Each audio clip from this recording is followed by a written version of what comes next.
I stand before you to tell you that this community is safe again.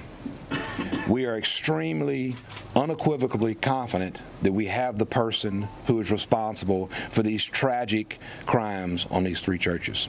And I have to tell you, this investigation is probably one of the most unique arson investigations that I've been involved in my 33 years, in that this was an attack on the house of God.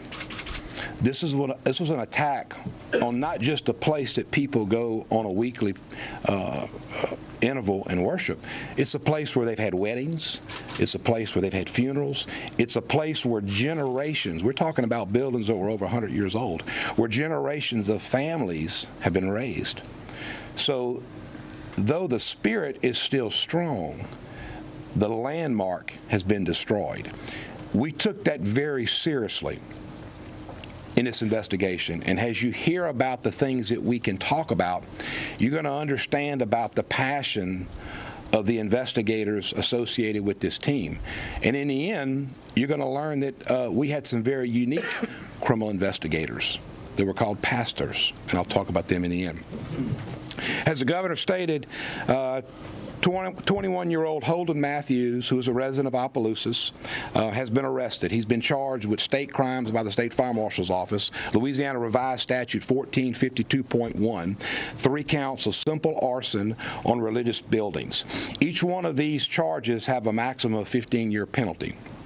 As a quick recap of the case, 3 churches in St. Landry Parish burned in a 10-day span. The St. Mary Baptist Church in Port Barre on March 26, the Greater Union Baptist Church on April 2nd, and finally the Mount Pleasant Baptist Church on April 8th. We can now confirm that all 3 of these fires are intentionally set, and all 3 of these fires are related.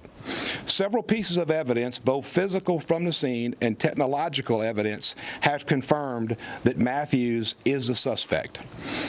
At this time, the investigation is extremely active, and again, as we go through the statements made and questions that we answer, we are very restricted on what we can say, and you're going to understand why.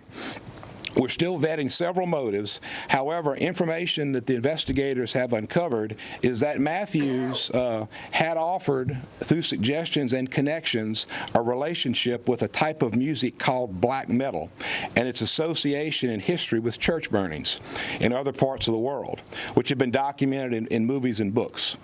Any question of potential motives are going to go to the federal authorities. There's a lot of discussion about the hate motive. Understand something, that the hate motive is a federal nexus, and the federal authorities are extremely vetting that, and will speak to that.